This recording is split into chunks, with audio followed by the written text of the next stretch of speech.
आखिर मजहब की परिभाषा बदलने की साजिश क्यों चल रही है?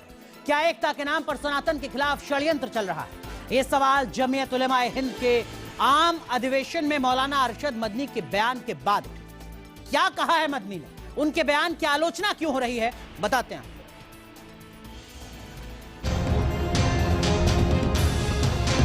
कोई कहता है कि शिव को पूजते थे, लेकिन उनके पास इल्म नहीं है।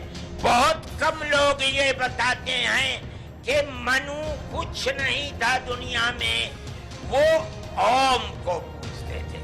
आपने जो बात कही है मैं सहमत नहीं हूँ और मेरे सारे सर्वधर्म के संत कोई इससे सहमत नहीं है।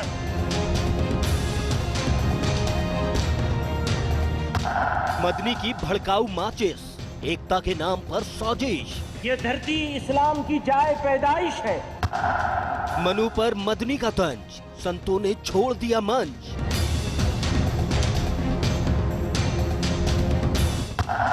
धर्म पर जहरीला ज्ञान, सनातन पर नया संग्राम। धर्म के ठेकेदारों का अलग फलसफा है। यहाँ नफा और नुकसान की ही गणित लगती है। चुनाव नजदीक हो, बैठने को मंच, मुंह के पास माइक और सामने जनता हो तो बोल डालिए कुछ भी, फिर चाहे समाज बट जाए, हिंदू मुस्लिम एकता को आघात लग जाए, कोई फर्क नहीं पड़ता। धर्म की ठेकेदारी चलनी चाहिए। अरे बाबा, इन्हीं को तो हम अल्लाह कहते हैं। दिल्ली में जमीयत का अधिवेशन था। मौका था सभी धर्मों में सद्भाव कायम करने का, भाईचारे को बढ़ावा देने का, मोहब्बत के फूल खिलाने का, मुल्क में अमन का पैगाम देने का। लेकिन जमीयत उलेमा ए हिंद के अध्यक्ष मौलाना अरशद मदनी ने मजहब की परिभाषा को ऐसा मरोड़ा कि बवाल हो गया। हमारा मजहब तो यही है कि हम तो अल्लाह को मानते हैं। दरअसल आरएसएस चीफ मोहन भागवत ने कहा था कि हिंदुओं और मुसलमानों के पूर्वज एक जैसे हैं, लिहाजा मदनी ने भी जवाब देने की ठान ली। मदनी ने कह दिया कि तुम्हारे पूर्वज हिंदू नहीं, मनु यानी आदम थे और आदम मुस्लिम थे, क्योंकि वो सिर्फ एक अल्लाह को मानते थे। कोई कहता है कि शिव को पूजते थे, लेकिन उनके पास इल्म नहीं है। बहुत कम लोग ये बताते हैं कि मनु कुछ नहीं था दुनिया में, वो ओम को पूजते थे। मैंने कहा ओम कौन है? बहुत से लोगों ने कहा कि वो एक हवा है जिनका कोई रूप नहीं है, कोई रंग नहीं है, वो दुनिया में हर जगह है, हवा हर जगह है।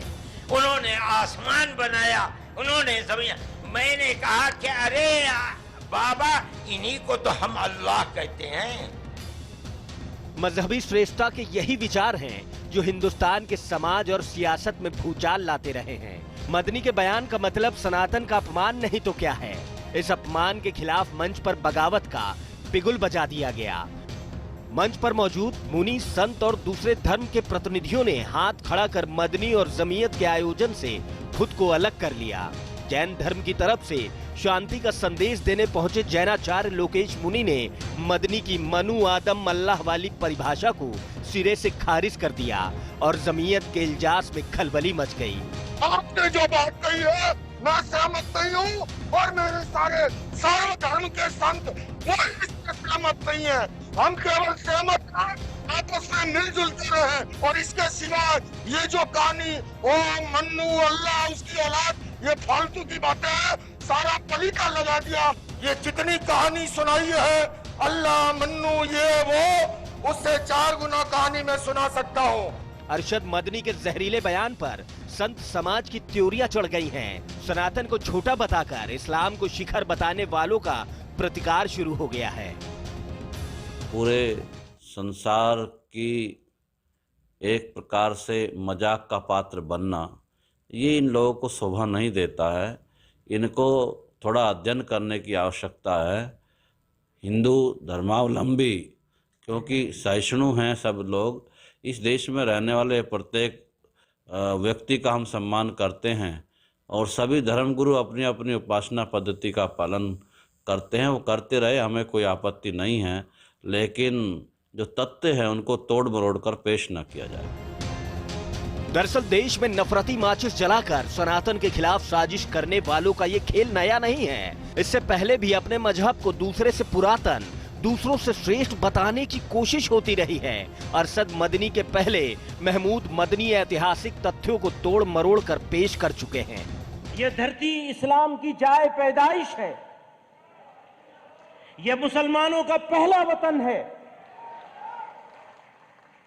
इसलिए ये कहना, ये समझना और ये बोलना कि इस्लाम बाहर से आया हुआ कोई मजहब है, ये सरासर गलत और तारीखी एतबार से बेबुनियाद है। इसी मानसिकता पर आरएसएस प्रमुख मोहन भागवत ऐतराज जता चुके हैं। उन्हें ऐतराज है धर्म के उन ठेकेदारों पर जिनका विविधता में भरोसा नहीं है, जो दूसरों को नीचा दिखाने की विचारधारा पर काम करते हैं। कुछ लोग हैं जो ये आर्गुमेंट देते हैं कि हमारी सत्ता थी और जो हमारी प्रजातियों आज हम फिर से राज्य करें। ये गलत बात है। अब डेमोक्रेसी है, कोई हिंदू वर्चस्व की बात नहीं कर सकता, कोई मुस्लिम वर्चस्व की बात नहीं कर सकता। भारत वर्चस्व की बात सबको करनी चाहिए। धार्मिक विचारों की जननी रहा है भारतवर्ष। कौन पहले आया कौन बाद में, सैकड़ों साल पुरानी हमारे धार्मिक विमर्श में कभी इस बात पर बहस नहीं हुई है। लेकिन अफसोस है कि आज के हिंदुस्तान में धार्मिक श्रेष्ठता के नाम पर समाज में नफरत का बीज बोने की कोशिश हो रही है। Team news nation.